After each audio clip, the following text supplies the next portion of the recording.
सबसे पहले हम आपको यह बताएंगे कि जब किसी देश की बहुसंख्यक आबादी ये कहती है कि संविधान होते हुए, कानून होते हुए और धर्मनिरपेक्षता होते हुए भी उसके साथ अत्याचार हो रहा है, तो उस देश में बहुसंख्यक आबादी को भी इंसाफ मांगने के लिए कई बार सड़कों पर उतरना पड़ता है। और आज हिमाचल प्रदेश की राजधानी शिमला में भी यही हुआ है। आज शिमला में बहुसंख्यक हिंदुओं को एक अवैध मस्जिद के खिलाफ इंसाफ मांगने के लिए सड़कों पर उतरकर विरोध प्रदर्शन करना पड़ा और हिमाचल प्रदेश की सरकार से यह कहना पड़ा कि आखिर उनके राज्य में कानून सभी धर्मों के लोगों के लिए बराबर क्यों नहीं है। शिमला के लोगों का कहना है कि जब शिमला में 3.5 मंजिल से ज्यादा किसी भी इमारत के निर्माण पर सख्त प्रतिबंध है, तो फिर शिमला के ही संजौली इलाके में सरकारी जमीन पर 5 मंजिला अवैध मस्जिद का निर्माण कैसे हुआ। और अब जब सरकार को यह पता चल गया है कि यह मस्जिद गैर कानूनी है, तो सरकार इसके खिलाफ कार्रवाई क्यों नहीं कर रही। पिछले कुछ वर्षों में शिमला में कई लोगों के मकानों पर सरकार ने ऐसे ही बुलडोजर चलाया है जो 4 या 5 मंजिल के थे, क्योंकि वहां 4-5 मंजिल के मकान बनाना गैर कानूनी है। तो लोगों के जो आम जनता के मकान हैं उन्हें तो सरकार ने गिरा दिया, लेकिन इस मस्जिद का अवैध निर्माण वर्ष 2010 से लगातार चल रहा है और नगर निगम 35 बार इसे तोड़ने का आदेश दे चुका है। इसके बावजूद आज तक इस मस्जिद के खिलाफ कोई कार्रवाई नहीं हुई है। और इसी मुद्दे को लेकर आज शिमला में नाराज भीड़ ने सड़कों पर उतरकर विरोध प्रदर्शन किया और जब इन प्रदर्शनकारियों ने पुलिस द्वारा लगाए गए बैरिकेड्स को तोड़ने की कोशिश की, तो फिर पुलिस ने इन पर लाठीचार्ज किया, इन पर वाटर कैनन का इस्तेमाल किया गया। तस्वीरें आप देख सकते हैं। और हिमाचल प्रदेश के मुख्यमंत्री सुक्खू ने भी कहा है कि सरकार कानून को हाथ में लेने वाले लोगों से बहुत सख्ती से निपटेगी। और यह बात हम भी मानते हैं कि सरकार को कानून व्यवस्था बनाए रखने के लिए ऐसा करना भी चाहिए। लेकिन आज हमारा एक सवाल और भी है, और वो ये कि जब सरकारी जमीन पर सरकार, पुलिस और प्रशासन की नाक के नीचे एक मस्जिद का अवैध निर्माण हो जाता है, तो वहां यही कानून छुट्टी पर क्यों चला जाता है, वहां की धर्मनिरपेक्षता छुट्टी पर क्यों चली जाती है, और तब कानून को हाथ में लेने वाले लोगों पर सरकार इस तरह की सख्ती तब क्यों नहीं दिखाती।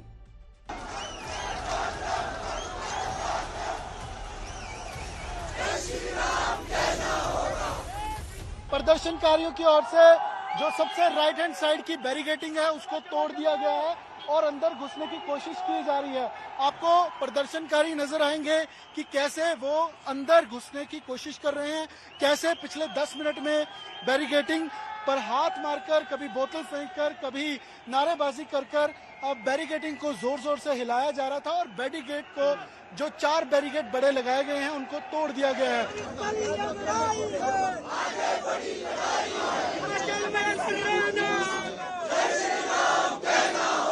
अभी लगातार नारेबाजी जारी है, पुलिस और प्रदर्शनकारी आमने सामने हैं। लगातार नारेबाजी एक तरफ से की जा रही है और दूसरी तरफ पुलिस की ओर से कभी पानी की बौछारें और तो कभी लाठीचार्ज किया जा रहा है। और ये क्योंकि स्थिति है शिमला बाजार की, आप देखिए कि पूरा एग्रेशन आपको इस क्राउड में, इस प्रोटेस्ट में नजर आएगा। और ये नियंत्रण से बाहर तभी हो चुका था जब प्रदर्शन की ओर से, प्रदर्शनकारियों की ओर से बैरिकेडिंग तोड़ी गई और धारा 163 का उल्लंघन किया गया।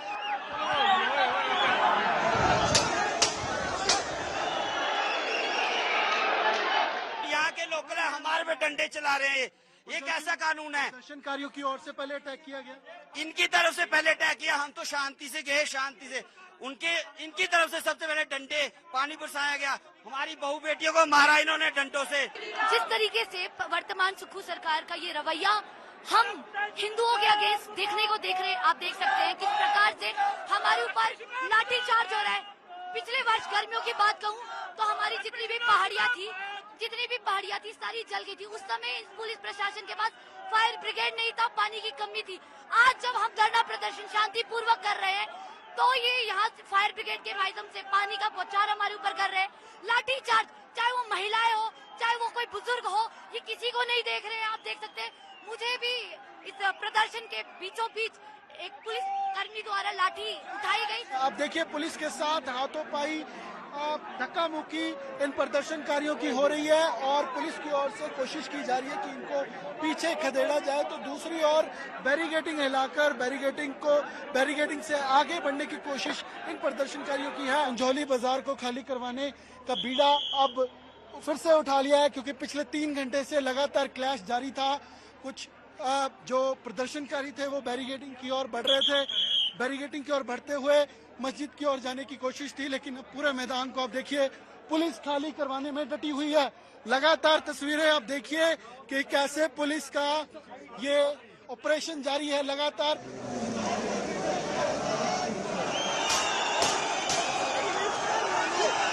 हम लोगों ने पहले भी एक बार कहा था, जब किसी ने जिस समुदाय के खिलाफ ये चल रहा है, उन्होंने किसी लड़की को छेड़ा था। प्रॉब्लम क्या है, आप प्रॉब्लम को आइडेंटिफाई कीजिए। हमें अगर कोई मुस्लिम कम्युनिटी से है, वो पूजा करे, उसका भी देश है, वो यहाँ रहे। लेकिन जो बाहर से आकर के लोग रहते हैं, इनकी सबसे बड़ी कमी क्या है, इनमें मैनरिज्म का बहुत ज्यादा कमी है। अगर मैं मान लीजिए चल रहा हूं, तो जैसे लोकल आदमी मुझे ग्रीट करेगा या विश करेगा या साइड से जगह देगा, इन लोगों में वो चीज नहीं है। इन लोगों को ये नहीं है कि अगर माता बहनें आ रही है, सपोज मैंने उनको जगह देनी है, या छोटे बच्चे हैं आ रहे हैं, तो वो नहीं करेंगे। अब देखिए आप, हिमाचल प्रदेश में 95.2%, 95.2% हिंदू रहते हैं और सिर्फ 2.2% वहां पर मुसलमान रहते हैं। इस मस्जिद का अवैध निर्माण वर्ष 2010 से चल रहा है और इससे यह पता चलता है कि इस अवैध निर्माण के लिए कांग्रेस और बीजेपी दोनों पार्टियों की ही सरकारें जिम्मेदार रही हैं, क्योंकि इस दौरान कांग्रेस की सरकार भी वहां पर रही, बीजेपी की सरकार भी वहां पर रही। एक और विरोधाभास यह है कि इसी शिमला में अगस्त 2023 में भगवान शिव का एक मंदिर बादल फटने के बाद ध्वस्त होकर नीचे ढह गया था और इसमें तब 9 लोगों की मौत हुई थी। उस समय यहां के लोग चाहते थे कि शिमला नगर निगम इस मंदिर के पुनर्निर्माण में उनकी सहायता करे और इस मंदिर को दोबारा बनाया जाए, लेकिन हिमाचल प्रदेश की सरकार ने, कांग्रेस की सरकार ने ऐसा करने से इनकार कर दिया था और कहा था कि ग्रीन बेल्ट में होने के कारण इस मंदिर का इस क्षेत्र में अब दोबारा निर्माण नहीं हो सकता और लोग भी इस मंदिर का पुनर्निर्माण नहीं कर सकते, क्योंकि ये मंदिर अवैध है और इसे दोबारा बनाना भी अवैध होगा। लेकिन सोचिए, जिस मंदिर को नियमों का हवाला देते हुए सरकार ने दोबारा बनने से रोक दिया, उसी मंदिर से सिर्फ 9 किलोमीटर दूर उसी शिमला में इस 5 मंजिला अवैध मस्जिद का निर्माण इतनी आसानी से हो गया। शिमला के स्थानीय लोगों का आरोप है कि जब से उनके इलाके में इस मस्जिद का विस्तार हुआ है, तब से वहां मुसलमानों की आबादी कई गुना बढ़ गई है और कुछ हिंदू परिवारों का यह भी आरोप है कि यह मस्जिद असामाजिक तत्वों के लिए एक केंद्र बन गई है। आरोप यह भी है कि पिछले महीने की 30 तारीख को यशपाल चौहान नाम के एक व्यापारी से मारपीट करने वाले आरोपी इस मस्जिद में जाकर छिप गए थे और आज हमारी टीम ने उसी व्यापारी से बात की, जिसका यह कहना है कि अब इस इलाके में उनका रहना मुश्किल हो गया है और बाहर से आए एक विशेष धर्म के लोगों ने उनके इस इलाके पर कब्जा कर लिया है। आपने 31 तारीख को मस्जिद पे प्रदर्शन भी किया, आप वहां पहुंचे थे, मस्जिद तक कैसे लिंक हो गए? नहीं, अब कुछ लोगों का कहना था कि वो लोग यहाँ से लड़ाई करके रात को ही भाग गए थे, तो वो लोग कह रहे थे कि वो लोग मस्जिद में, संजौली वाली मस्जिद में छिपे हुए हैं। तो इसलिए के लोगों ने मतलब वो किया कि ये मस्जिद का तो कुछ और भी मैटर चला हुआ था लोकल लोगों के साथ, कि वो लोग रेडी फड़ी वाले लोग आते हैं, उनकी कोई वेरिफिकेशन नहीं होती है, वो बदतमीजी करते हैं यहाँ के लोगों के साथ, लड़कियों के साथ, औरतों के साथ। तो इस तरह से ये एक वो मूव बन गया कि उनके खिलाफ भी ये कार्रवाई की जाए, क्योंकि ये कुछ 5-6 लोग जो यहाँ थे उनके ये अगेंस्ट नहीं है। ये जितने भी यहाँ सराउंडिंग में दुकानदारी करते हैं, छापे छुपे लगाते हैं, इनकी कोई वेरिफिकेशन नहीं होती है। ये ऐसे बैठ जाते हैं, आज 2 होते हैं, कल 4 हो जाते हैं, परसों 6 हो जाते हैं। मतलब इनका हमारे यहाँ पे सराउंडिंग में बहुत फर्क पड़ रहा है। ये गाली गलौज जैसे आपके साथ, ये मतलब गाली गलौज, छेड़छाड़ करना और इसके साथ साथ मतलब इस तरीके की गतिविधियां करते हैं। हाँ, ये लोग ऐसे नहीं है कि जैसे हम लोग है ना कि हम एक दूसरे से बात की चीत करके संभल जाते हैं, लेकिन ये लोग तो बदतमीजी पे उतर जाते हैं। चोट खाने लगी है, दिखा सकते हैं? यहाँ आपके टांके थे? हाँ जी, अभी ठीक है, रिकवर? हाँ, अब ठीक है। हिमाचल प्रदेश की कांग्रेस सरकार ने कहा है कि अगर अदालत ने इस मस्जिद के निर्माण को अवैध माना तो वो इसके खिलाफ जरूर कार्रवाई करेगी। जबकि बीजेपी का आरोप है कि कांग्रेस डरी हुई है और अगर उसने इस मस्जिद के ऊपर बुलडोजर चलाया तो इससे कांग्रेस पार्टी का मुस्लिम वोट बैंक नाराज हो जाएगा। इसलिए कांग्रेस की सरकार इस मस्जिद के खिलाफ कोई कार्रवाई नहीं कर रही है। राइटफुल तरीके से और शांतिपूर्ण तरीके से सभी को प्रोटेस्ट करने का अधिकार है और सरकार ने भी ये चीज़ कहा है कि आप वहाँ पे प्रोटेस्ट करिए, मगर कोई भी ऐसी परिस्थिति नहीं बननी चाहिए जिससे हमारे शांतिपूर्ण माहौल में कोई वहाँ पर जो है खराबी आए या उसमें कोई इफेक्ट पड़े। उसके लिए वहाँ पे प्रिवेंटिव मेजर्स पुलिस द्वारा लिए गए हैं। बाकी जहाँ तक उस अवैध भवन के निर्माण की बात है उस पर, क्योंकि वो मैटर सब जुडिस है, म्यूनसिपल कमिश्नर के कोर्ट में है, वहाँ पे उसकी हियरिंग होगी तो उसके बाद निर्णय सरकार लेगी। और हमने बिल्कुल साफ तरीके से कहा है कि अगर वो अवैध पाई जाती है तो निश्चित तौर से 100% उसके ऊपर कार्रवाई होगी और उसको जो है कानून की प्रक्रिया के माध्यम से उसको डिमोलिश किया जाएगा। राहुल गांधी जी का थोथा वाक्य, डरो मत। हिमाचल की सरकार कितना डर रही है, अवैध निर्माण पे उंगली उठाने की हिम्मत नहीं कर रही है। डरो मत। और कैसा वातावरण शिमला की उन शानदार वादियों में बना दिया जहां सैलानी सुकून से घूमते थे, आज वहां लाठीचार्ज, आग बरस रही है। पता है आपको? अरे शिमला की वो शानदार वादियां कभी जवाहरलाल नेहरू लॉर्ड माउंटबेटन की फैमिली के साथ जहां गर्मी की छुट्टियां मनाया करते थे, आराम से सैर किया करते थे, वहां आज जाके इस ढंग का बवाल हो गया। फिर भी कह रहे हैं डरो मत। कहां से कहां आपने हिमाचल को पहुंचा दिया। जिस वक्त भारत में बहुसंख्यक हिंदू सड़कों पर उतरकर इंसाफ मांग रहे हैं, सोचिए हिमाचल प्रदेश में 95% हिंदू रहते हैं और लगभग 2% मुसलमान रहते हैं, और ये 95% बहुसंख्यक आबादी हिंदुओं की ये शिमला में सड़कों पर उतर रही है और कह रही है कि जो 2% आबादी है मुसलमानों की, ये हमारे साथ नाइंसाफी कर रहे हैं। ये भारत की तस्वीर है। तो भारत के बहुसंख्यक आपने देख लिए जो इंसाफ मांग रहे हैं। बांग्लादेश में बहुसंख्यक कौन है? बांग्लादेश में बहुसंख्यक मुसलमान कैसे अल्पसंख्यक हिंदुओं पर अत्याचार कर रहे हैं, यह भी जरा आपको देखना चाहिए। बांग्लादेश की अंतरिम सरकार में गृह मामलों के सलाहकार और retired lieutenant general Mohammad Jahangir Alam Chowdhury ने यह ऐलान किया है कि अब से बांग्लादेश में अजान और नमाज के दौरान हिंदू समुदाय के लोगों के लिए पूजा पाठ करना और लाउड स्पीकर पर भजन सुनना प्रतिबंधित होगा, और अगर कोई हिंदू इस नियम का उल्लंघन करेगा तो पुलिस उसे बिना वारंट के गिरफ्तार कर लेगी। सरकार का यह भी कहना है कि इस फैसले का पालन उन सभी समितियों को भी करना होगा जो अगले महीने 9 अक्टूबर से 13 अक्टूबर के बीच बांग्लादेश में दुर्गा पूजा के पंडालों को स्थापित करेंगी और वहां दुर्गा पूजा मनाई जाएगी, की जाएगी। इन सभी पंडालों में, अब नियम सुन लीजिए ध्यान से, हर जगह पर इन पंडालों में भी और बाहर भी अजान से और नमाज से 5 मिनट पहले सभी धार्मिक अनुष्ठान और पूजा पाठ को बंद करना अब से अनिवार्य होगा, और अजान के दौरान और नमाज के समय लाउड स्पीकर पर कोई भी भजन सुनने या धार्मिक मंत्रोच्चारण करने पर पूरी तरह से प्रतिबंध होगा। यानी मुस्लिम बहुल बांग्लादेश में जब अजान के लिए मस्जिदों पर लगे लाउड स्पीकर का इस्तेमाल होगा, उससे ठीक 5 मिनट पहले हिंदू अपने धार्मिक अनुष्ठानों और पूजा पाठ के लिए अब लाउड स्पीकर का इस्तेमाल नहीं कर पाएंगे और उन्हें अपनी ये पूजा पाठ रोकनी पड़ेगी। और इसका कारण यह है कि हिंदू वहां पर अल्पसंख्यक हैं और मुसलमान वहां पर बहुसंख्यक हैं।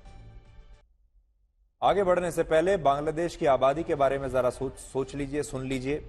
बांग्लादेश में जो कुल आबादी है उसमें से 91% मुसलमान है और 8% हिंदू आबादी है। 91% मुसलमान, 8% हिंदू। और वहां की सरकार अब यह कहती है कि जब बहुसंख्यक आबादी जो कि मुस्लिम है, अगर किसी भी मस्जिद पर या जिस समय वहां पर अजान का समय हो रहा है, नमाज का समय हो रहा है, उससे 5 मिनट पहले हिंदू समाज को अपना सारा पूजा पाठ बंद करना होगा और अगर उन्होंने ऐसा नहीं किया तो फिर उन पर सख्त कानूनी कार्रवाई की जाएगी। बांग्लादेश में सत्ता परिवर्तन के बाद से हिंदू लगातार निशाने पर हैं। वहां अब तक 300 हिंदू परिवारों और उनके घरों पर हमले हो चुके हैं। 4 बड़ी घटनाओं में हिंदुओं की मॉब लिंचिंग हुई है। 10 से ज्यादा मंदिरों में तोड़फोड़ और आगजनी हुई। 49 हिंदू टीचर्स को अलग अलग कॉलेजों में वहां से इस्तीफा देकर बाहर निकाला जा चुका है। हिंदुओं का कत्लेआम करने वाले आतंकवादियों को अब वहां जेल से छोड़ा जा रहा है और अब हिंदुओं को दुर्गा पूजा के पंडालों में अजान के दौरान पूजा पाठ करने से भी रोका जा रहा है। लेकिन दुनिया में इन अल्पसंख्यक हिंदुओं के मानव अधिकारों की बात करने वाला कोई नहीं है। और जो लोग भारत में अल्पसंख्यक मुसलमानों को खतरे में बताते हैं और बांग्लादेश में हिंदू अल्पसंख्यकों पर होने वाले इन हमलों को प्रोपेगेंडा बताते हैं, उन लोगों को आज हम यह भी बताना चाहेंगे कि दोहरे मापदंड क्या होते हैं। वर्ष 2017 में जब पश्चिम बंगाल में दुर्गा विसर्जन उसी दिन होना था जिस दिन मुहर्रम का जुलूस निकलना था, यानी दुर्गा पूजा में विसर्जन और मुहर्रम एक दिन पड़ रहे हैं, उस समय मुख्यमंत्री ममता बनर्जी की सरकार ने यह फैसला किया कि पहले मुहर्रम का जुलूस निकलेगा, बाद में अगले दिन दुर्गा विसर्जन किया जाएगा। लेकिन जिस बांग्लादेश में मुसलमान बहुसंख्यक हैं और हिंदू अल्पसंख्यक हैं, वहां यह फैसला लिया गया कि जब मुसलमान अपनी मस्जिदों से अजान के अपनी पूरी कर चुके होंगे, नमाज पूरी कर चुके होंगे, तब हिंदू अपने दुर्गा पंडालों में पूजा पाठ नहीं कर सकते। और यह अंतर है हिंदू बाहुल भारत में और मुस्लिम बाहुल बांग्लादेश में। यानी भारत में अल्पसंख्यकों को पहले उन्हें ज्यादा अधिकार दिए जाते हैं, बहुसंख्यक परेशान हो रहे हैं, और बांग्लादेश में बहुसंख्यकों की पहले सुनी जाती है और वहां अल्पसंख्यक परेशान हो रहे हैं। पिछले साल बांग्लादेश में नवरात्रि के दौरान कुल 33,431 दुर्गा पंडाल स्थापित हुए थे, लेकिन इस बार इन पंडालों की संख्या 32,000 या उससे भी कम हो सकती है। और बहुत सारे हिंदू अब नवरात्रि के दौरान दुर्गा पंडाल लगाने से डर रहे हैं। लेकिन दुख की बात यह है कि दुनिया तो इन हिंदुओं की चिंता तब करेगी जब भारत के हिंदू खुद उनके लिए कोई आवाज उठाएंगे। भारत के हिंदू तो खुद अवैध मस्जिद के खिलाफ इंसाफ मांगने के लिए अपने ही देश में पुलिस की लाठियां खा रहे हैं।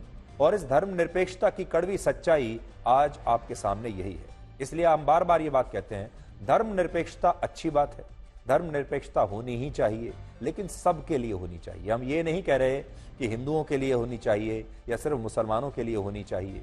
सबके लिए धर्मनिरपेक्षता के मापदंड एक होने चाहिए, चाहे वो कोई भी धर्म हो। मंदिर के लिए भी होना चाहिए, मस्जिद के लिए भी होना चाहिए, हिंदू के लिए भी, मुसलमान के लिए भी बराबरी का अधिकार होना चाहिए। कम से कम भारत जैसे देश में तो ऐसा होना ही चाहिए। मई 2020 में आप याद कीजिए, जब अमेरिका की पुलिस ने एक अश्वेत नागरिक जॉर्ज फ्लॉयड की हत्या कर दी थी, तब पूरी दुनिया में ब्लैक लाइव्स मैटर के नाम से एक बहुत बड़ा कैंपेन चलाया गया था। उस समय अक्टूबर 2021 में पाकिस्तान के खिलाफ एक मैच से भारतीय क्रिकेट टीम के खिलाड़ियों ने अपने घुटने पर बैठकर ब्लैक लाइव्स मैटर अभियान को अपना समर्थन दिया था। उस जमाने में भारत की क्रिकेट टीम उस मैच में इस कैंपेन को समर्थन दे रही थी। तस्वीरें आप देखिए, क्योंकि उन्हें अमेरिका में जो अश्वेतों के साथ हो रहा है, जो अत्याचार हो रहे हैं, उसके खिलाफ भारत की टीम आवाज उठा रही थी। लेकिन आज जब बांग्लादेश में हिंदुओं पर अत्याचार हो रहा है, तब बांग्लादेश की क्रिकेट टीम इसी महीने की 19 तारीख से भारत में टेस्ट सीरीज खेलने के लिए आ रही है। और इसलिए आज हम भारत के क्रिकेट खिलाड़ियों से यह जरूर कहना चाहेंगे, बीसीसीआई से यह कहना चाहेंगे कि जैसे भारत के खिलाड़ियों ने अमेरिका के अश्वेत नागरिकों के लिए काली पट्टी बांधकर अपना विरोध जताया था, ठीक उसी तरह भारत की क्रिकेट टीम को बांग्लादेश के खिलाफ सीरीज में, बांग्लादेश के खिलाफ मैच के दौरान वहां के अल्पसंख्यक हिंदुओं पर हो रहे अत्याचारों का विरोध करने के लिए बिल्कुल वैसे ही काली पट्टी बांधकर इस बार खेलना चाहिए। क्या भारत की क्रिकेट टीम ये करेगी? क्या बीसीसीआई ये कदम उठाएगा कि वो बांग्लादेश के साथ अपने मैच में, क्रिकेट के मैच में काली पट्टी बांधे और पूरी दुनिया के सामने हिंदुओं पर जो अत्याचार वहां पर हो रहे हैं उसके खिलाफ अपनी आवाज उठाए और बांग्लादेश के हिंदुओं को अपना समर्थन दे? क्या ये होगा? ये पूरा भारत देखेगा। दुनिया में बहुत सारे ऐसे देश हैं जहां हिंदुओं और गैर मुसलमानों पर कई तरह की पाबंदियां लगी हुई हैं। हम बातें तो बहुत बड़ी बड़ी करते हैं धर्मनिरपेक्षता की, लोकतंत्र की, मानव अधिकारों की, सबको समान धार्मिक अधिकार होने चाहिए। ये बातें अखबारों के आर्टिकल्स में बहुत अच्छी लगती हैं, लेकिन कुछ उदाहरण देखिए। मालदीव्स में हिंदू मूर्ति पूजा नहीं कर सकते। सऊदी अरब में हिंदुओं को दाह संस्कार की इजाजत नहीं है। अल्बानिया में मुस्लिम महिलाओं की गैर मुस्लिम पुरुषों से शादी नहीं हो सकती। अफगानिस्तान में हिंदू महिलाओं के लिए भी शरिया, हिजाब और बुर्का पहनना अनिवार्य है। और प्यू रिसर्च के मुताबिक दुनिया के 17 मुस्लिम देशों में गैर मुसलमानों को अपने धर्म का खुलकर पालन करने की अनुमति नहीं है। ये वो मुस्लिम देश हैं जहां पर अगर कोई गैर मुस्लिम, गैर इस्लामिक धर्म को मानता है तो उसे अपने धर्म को मानने की इजाजत नहीं है। लेकिन भारत इतना खूबसूरत देश है कि यहां किसी भी धर्म को लेकर कोई प्रतिबंध नहीं है। और हमारे देश में आप कोई भी धर्म मान सकते हैं, उसका पालन कर सकते हैं। अजान के साथ भजन संध्या के लिए भी लाउड स्पीकर का इस्तेमाल कर सकते हैं। हमारे देश में हमारे जो लोग हैं, हमारी जो जनता है, वो सब तरह के त्योहार मनाती है। दिवाली भी मनाती है, ईद भी मनाती है, क्रिसमस भी मनाती है। आप जैसे चाहे वैसे रह सकते हैं, जो चाहे पहन सकते हैं, जो चाहे खा सकते हैं। यह हमारे देश की खूबसूरती है। लेकिन इसके बावजूद हमारी राजनीति ऐसी है, हमारे नेताओं ने राजनीति का मॉडल ऐसा बना दिया है कि यहां सिर्फ वोटों के लिए मुसलमानों को खतरे में बताया जाता है और इसी देश की धर्मनिरपेक्षता की बार बार आलोचना की जाती है।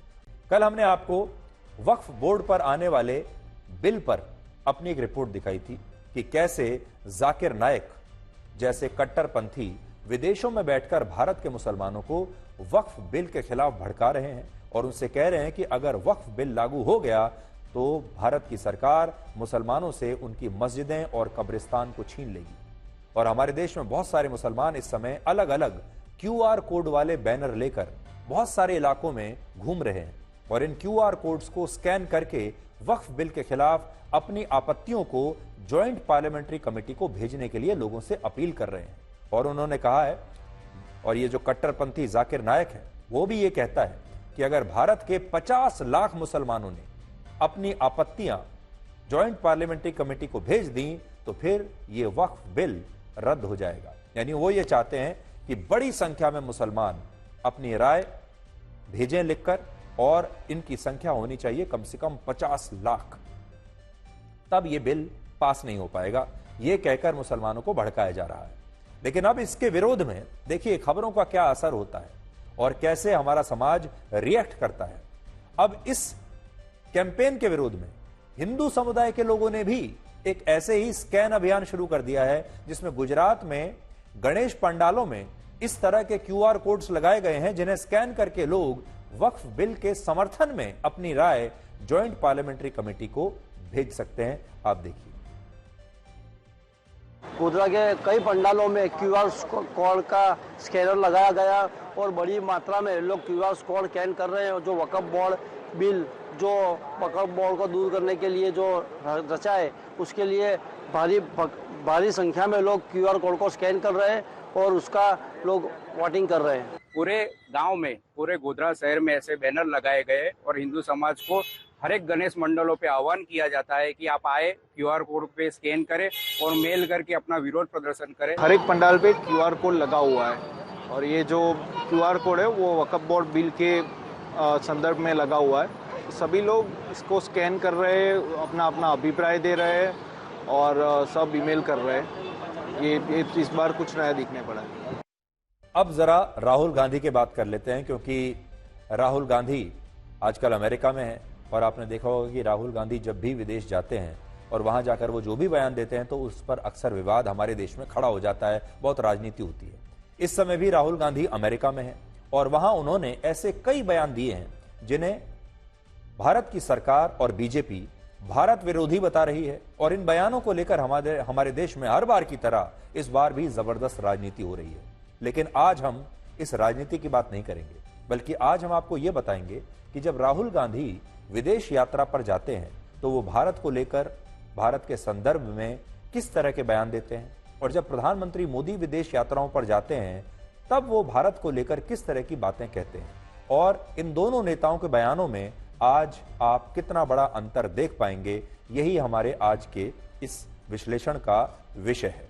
हमारे देश में दो धुरी हैं, एक तरफ प्रधानमंत्री मोदी हैं और दूसरी तरफ विपक्ष के नेता राहुल गांधी हैं। दोनों का स्टाइल, दोनों का अंदाज, दोनों की सोच जब वो विदेशी दौरों पर जाते हैं तो जरा देखिए। वर्ष 2018 में राहुल गांधी ने सिंगापुर में कहा था कि भारत में नफरत ही नफरत है। वर्ष 2018 में ही जर्मनी में उन्होंने कहा कि महिलाओं के खिलाफ बढ़ती हिंसा के लिए भारत की संस्कृति जिम्मेदार है। बहरीन में उन्होंने कहा कि चीन जो काम 2 दिन में कर सकता है वो काम भारत 1 साल में भी नहीं कर सकता। वर्ष 2022 में लंदन में राहुल गांधी ने कहा भारत एक राष्ट्र नहीं बल्कि ये यूरोपीय यूनियन की तरह अलग अलग राज्यों को मिलाकर बनाया गया एक संघ है। वर्ष 2023 में लंदन में उन्होंने कहा कि भारत में प्रेस की आजादी, न्यायपालिका, सरकारी एजेंसियों और लोकतंत्र खतरे में है और अमेरिका और यूरोप के देशों को भारत में लोकतंत्र बचाने के लिए हस्तक्षेप करना चाहिए। फिर बेल्जियम में उन्होंने कहा कि भारत में अल्पसंख्यक, दलित, आदिवासी और पिछड़े वर्ग के लोग खतरे में हैं। और अब अमेरिका में राहुल गांधी ने कहा है कि इस बार के लोकसभा चुनाव में धांधली हुई और चुनाव आयोग भारत का निष्पक्ष नहीं है। यानी पूरे दुनिया को वो ये बता रहे हैं कि भारत का लोकतंत्र खतरे में है, भारत में जो चुनाव होते हैं वो निष्पक्ष नहीं होते और चुनावों के जो नतीजे हैं वो भी सही नहीं है। इससे आप सोचिए कि पूरी दुनिया को हम कहते हैं कि हम दुनिया के सबसे बड़े लोकतंत्र हैं, हमारे यहाँ दुनिया का सबसे बड़ा चुनाव होता है, लेकिन जब हमारे ही विपक्ष का नेता जाकर अगर इस तरह का कोई बयान दे तो दुनिया हमारे बारे में क्या सोचेगी, हमारे चुनाव के बारे में क्या सोचेगी। और सबसे बड़ी बात, हमारे देश का जो वोटर है, लगभग 90 से 100 करोड़ वोटर हमारे जो देश के हैं, जो लाइनों में लगकर घंटों वोट डालने के लिए जाते हैं, क्या ये उनका अपमान नहीं है जब ये कह दिया जाता है कि चुनाव में धांधली हुई है। संक्षेप में कहें तो राहुल गांधी विदेशों में जाकर यही कहते हैं कि भारत के चुनावों में धांधली हुई है, भारत के चुनाव फेयर नहीं है, भारत का लोकतंत्र खतरे में है, भारत में अल्पसंख्यक खतरे में है, भारत एक कमजोर देश है और भारत चीन से पिट गया। चीन की वो हमेशा बहुत तारीफ करते हैं जो कि हमारा नंबर 1 दुश्मन देश है। ये आपने एक तरफ एक तस्वीर देख ली। अब आप ये देखिए कि प्रधानमंत्री मोदी अपनी विदेश यात्राओं पर भारत को लेकर क्या कहते हैं, उनके कुछ बयानों पर नजर डालिए। यूक्रेन में उन्होंने कहा कि भारत ने दुनिया को युद्ध नहीं बुद्ध दिए। पोलैंड में उन्होंने कहा भारत की संस्कृति वसुधैव कुटुंबकम की है और भारत पूरी दुनिया को एक परिवार मानता है। ऑस्ट्रिया में मोदी ने कहा कि भारत के लोकतंत्र की नींव सबसे मजबूत है। रशिया में प्रधानमंत्री मोदी ने कहा कि नए और विकसित भारत की यात्रा इस यात्रा में देश का हर नागरिक शामिल है। G7 समिट में प्रधानमंत्री मोदी ने कहा कि भारत विश्व गुरु बनकर रहेगा और आबू धाबी में भी उन्होंने कहा कि भारत विश्व बंधु है। इन दोनों नेताओं के बयानों पर आप एक बार जरा नजर डालिए और प्रधानमंत्री मोदी के आप और भी बयान जब देखेंगे तो विदेशों में भारत के यूपीआई से लेकर देश के किसानों और देश की संस्कृति की वो हमेशा सिर्फ तारीफ करते हैं और हमारे देश के जो प्रोडक्ट्स हैं, हमारे देश की जो संस्कृति है, उसे हमेशा वो बाहर जाकर प्रमोट करते हैं, बढ़ावा देते हैं, जबकि राहुल गांधी विदेशों में ठीक इसका उल्टा करते हैं। तो यहां आपने ये देखा कि राहुल गांधी की जो राजनीति है वो बिल्कुल अलग है और प्रधानमंत्री मोदी जब जाते हैं विदेश में तो वो बिल्कुल अलग तरह की बातें करते हैं। अब यहां दो बातें हैं, यहां बीजेपी के लिए भी हमारे पास कुछ है कहने के लिए और कांग्रेस के लिए भी है। यहां बीजेपी के नेताओं को तो यह समझना होगा कि राहुल गांधी विपक्ष के नेता हैं, वो मोदी सरकार में मंत्री नहीं है, वो बीजेपी के नेता नहीं है और विपक्ष का नेता होते हुए वो सरकार की यानी मोदी सरकार की और प्रधानमंत्री मोदी की कभी तारीफ नहीं करेंगे, हमेशा उनकी आलोचना ही करेंगे। बल्कि इसमें कुछ गलत भी नहीं है क्योंकि वो विपक्ष के नेता हैं। लेकिन यहां राहुल गांधी को भी यह समझना होगा कि वो प्रधानमंत्री मोदी और बीजेपी की जितनी चाहे आलोचना कर सकते हैं, बुराई कर सकते हैं, लेकिन वो इससे देश को अलग रखें और भारत की आलोचना अपनी राजनीति को साधने के लिए ना करें। तो आज हमारा कहना यही है कि राहुल गांधी ऐसा लगता है कि मोदी की बुराई करते करते भारत की बुराई करने लगते हैं। उन्होंने ये मान लिया है कि अगर वो प्रधानमंत्री मोदी को कमजोर दिखाना चाहते हैं तो भारत को भी कमजोर करके दिखाना होगा। उन्हें समझना होगा कि ये दोनों अलग अलग हैं और वो जैसे चाहें बीजेपी के साथ राजनीति कर सकते हैं, प्रधानमंत्री मोदी की जितनी चाहे आलोचना कर सकते हैं, लेकिन भारत की उन्हें तारीफ करनी चाहिए, भारत के सम्मान को बनाए रखना चाहिए। उन्हें भी ये बात बाहर जाकर कहनी चाहिए कि भारत एक ना एक दिन विश्व गुरु जरूर बनेगा। और हमारे देश में भी अक्सर ये कहा जाता है कि आपको अपने परिवार की बुराई नहीं करनी चाहिए कभी बाहर जाकर, और अगर आपको अपने परिवार की बुराई करनी भी है तो घर के अंदर करनी चाहिए, चार दीवारी के अंदर करनी चाहिए। जो लोग अपने घर की बुराई, अपने घर के सदस्यों, अपने परिवार की बुराई बाहर जाकर करते हैं, लोग उन्हें अच्छी निगाह से नहीं देखते। अब राहुल गांधी लगातार अलग अलग तरह के बयान दे रहे हैं। आज भी उन्होंने एक नया बयान दिया है और उन्होंने आज भारत के लद्दाख और चीन को लेकर एक ऐसा बयान दिया है जो भारत की राष्ट्रीय सुरक्षा नीति से मेल नहीं खाता। और राहुल गांधी ने कहा कि चीन भारत के दिल्ली जितने बड़े क्षेत्र पर कब्जा करके बैठा हुआ है। ये बात राहुल गांधी अमेरिका में बैठकर कह रहे हैं। Well, if you call having Chinese troops in 4,000 square kilometers of our territory handling something well, then maybe. We've got Chinese troops occupying land the size of Delhi in Ladakh. I think that's a disaster. Media doesn't like to write about it. How would America react if, a neighbor occupied 4,000 square kilometers of your territory? Would any president be able to get away with saying that he's handled that well? So I don't think Mr. Modi's handled China well at all. I think there's no reason Chinese troops should be sitting in our territory. तो यह है राहुल गांधी की राजनीति और प्रधानमंत्री मोदी की राजनीति। हमने दोनों की तुलना आपके सामने आपको एक करके दिखाई है। अब हम आपको आम लोगों के जीवन में लेकर चलते हैं। आप सबके जीवन में क्या संघर्ष चल रहे हैं ये शायद हमारे देश के नेताओं को भी पता नहीं होता, किसी को पता नहीं होता। और हमारी हमेशा ये कोशिश होती है कि हमारे देश में जो आम नागरिक है, आम जनता है, उसके जीवन में क्या चल रहा है, उसकी छोटी छोटी परेशानियां, उन्हें तो कोई सुनने को तैयार ही नहीं है। इसलिए आपने देखा होगा कि हम अपने जो कैंपेन्स चलाते हैं, मुहिम चलाते हैं, हम कई बार हमने अभी टोल टैक्स पर आपके लिए एक अभियान चलाया, इससे पहले ई रिक्शा पर आपके लिए एक अभियान चलाया, और भी बहुत सारे अभियान हम चलाते हैं। उसी श्रेणी में आज हम आपको ये बताएंगे कि हमारे देश के फुटपाथ गायब कहां हो रहे हैं और हमारे देश के फुटपाथ अतिक्रमण के कारण फूट फूट कर क्यों रो रहे हैं। एक नई रिपोर्ट से यह पता चला है कि भारत की राजधानी दिल्ली में ही सड़क दुर्घटनाओं में जिन लोगों की मौत होती है उनमें 44% लोग वो होते हैं जो फुटपाथ पर अतिक्रमण होने के कारण सड़कों पर पैदल चल रहे होते हैं। यानी इस बात को आप ऐसे समझिए, 44% लोग ऐसे हैं जो सड़कों पर पैदल चलने वाले थे और वो सड़क दुर्घटनाओं में मारे गए। क्या ये लोग बच सकते थे? शायद बच सकते थे अगर ये सड़कों पर पैदल ना चल रहे होते, फुटपाथ पर चल रहे होते, या फिर इन्हें चलने के लिए कोई सुरक्षित स्थान दिया जाता। हमारे संविधान ने इन लोगों को, हमारे देश के जनता को फुटपाथ पर पैदल चलने का पूरा अधिकार दिया था, लेकिन अतिक्रमण करने वाले लोगों ने हमारे देश के लोगों से उनके हिस्से के फुटपाथ छीन लिए और इन फुटपाथों पर अब अपनी दुकानें बना ली हैं, अपनी पार्किंग बना ली है और ये फुटपाथ अब बिक चुके हैं। इन फुटपाथों से बड़ी संख्या में लोग पैसा कमा रहे हैं और ये फुटपाथ असल में हमारे देश के लोगों के हैं। हमारे देश के लोग इसके बदले में टैक्स देते हैं, हमारे देश के लोग वोट देते हैं, सरकारों को चुनते हैं कि वो सरकारें आएंगी, हमारे देश के लोगों को अच्छी सड़कें देंगी, अच्छे फुटपाथ देंगी, लेकिन ये फुटपाथ बिक जाते हैं। हमारे देश में अब अतिक्रमण हर जगह एक संक्रमण की तरह फैल रहा है और एक दिन ऐसा आएगा जब ये आपके घर तक भी पहुंच जाएगा और बहुत सारे लोग आपके घर पर भी एक न एक दिन अतिक्रमण करके शायद बैठ जाएंगे।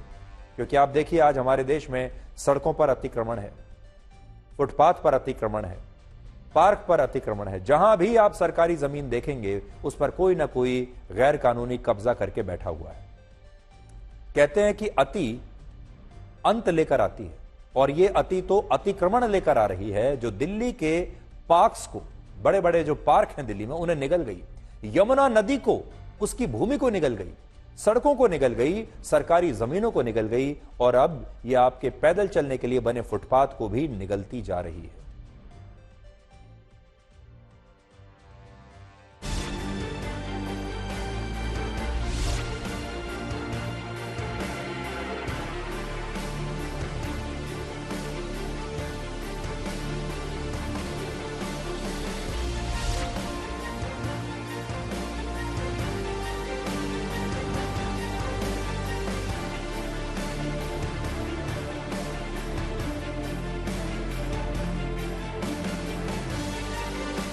हम इस वक्त मौजूद हैं जगतपुरी की मार्केट में। आपको तस्वीरें दिखाना चाहेंगे कि ये फुटपाथ है जो कि एक आम लोगों के चलने के लिए नॉर्मल सी एक फुटपाथ है जिसपे कि आम लोग चल सकते हैं, लेकिन ये इसलिए बनाए जाते हैं ताकि लोग सड़कों पर ना चले। लेकिन आप आलम देख सकते हैं कि दिल्ली की ज़्यादातर तमाम बड़ी बड़ी सड़कों पर इसी तरीके से फुटपाथ पर अतिक्रमण जो है वो हो चुका है। लोगों ने अपनी गाड़ियाँ, बाइक इस तरीके से पार्क कर दी हैं और इसके कारण आम लोगों का पैदल चलना लगातार दुश्वार होता जा रहा है और तमाम जो लोग हैं वो सड़कों पर चलते हुए नजर आते हैं। शांति नगर से लेकर गगन विहार तक लगता है। यहाँ सारे के सारे दुकानदार अपनी फुटपाथ पर अपनी गाड़ियाँ लगाते हैं। जो कस्टमर आते हैं उनकी गाड़ी सर्विस लाइन पे लगती है और उसके अलावा 11 से 12 बजे के बाद ये मेन रोड भी पूरा का पूरा गाड़ियों से खचाखच भर जाता है। तो यहाँ पर चलने के लिए जगह ना तो रोड पे बसती है, ना फुटपाथ पे बसती है, ना सर्विस लाइन पे बसती है। एमसीडी की कोई व्यवस्था ही नहीं है तो हम कहाँ गाड़ी पार करेंगे। हमें मजबूरी है, हम मजबूर हैं इस काम को करने के लिए। सरकार को सोचना चाहिए। लक्ष्मी नगर में इन्होंने करा, पार्किंग के लिए जगह बनाई, क्यों नहीं बनाते यहाँ पे।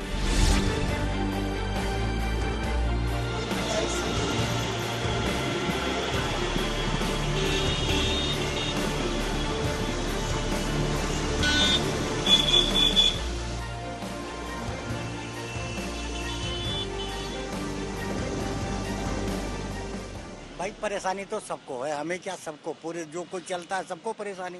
लेकिन ये परेशानी कौन झेल पाएगा। एक ही गाड़ी खड़ी होती है, आगे चल करके देखो पूरा रास्ता ही साफ है। बैठे रिक्शों का क्या बुरा हाल है, देख रहे हैं आप।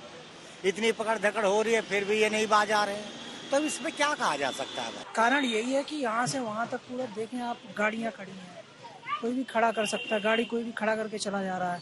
गाड़ी उधर से रॉन्ग साइड से भी आ रही है। पैदल चलें तो कहाँ चलें। फुटपाथ पे भी गाड़ियाँ खड़ी कर रखी है, देखिए रोड साइड पे पूरा एकदम रोड पे गाड़ियाँ खड़ी हैं, कहाँ जाए।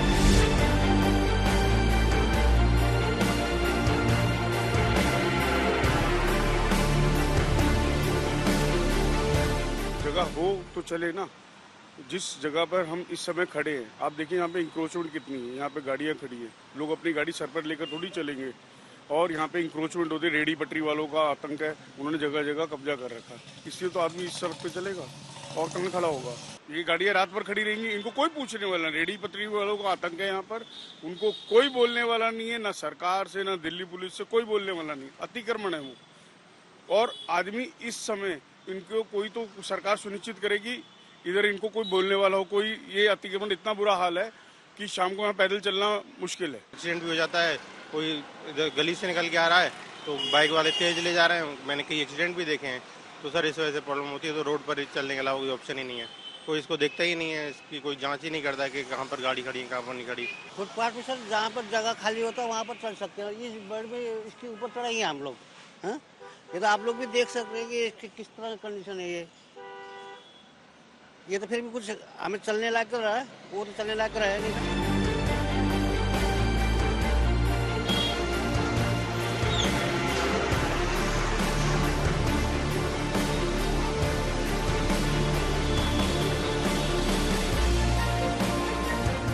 एमसीडी की तरफ से लगातार सड़कों पे से इंक्रोचमेंट हटाने के लिए, रेली पटरियों पे से इंक्रोचमेंट हटाने के लिए लगातार जोनल लेवल पे ड्राइव चलती रहती है।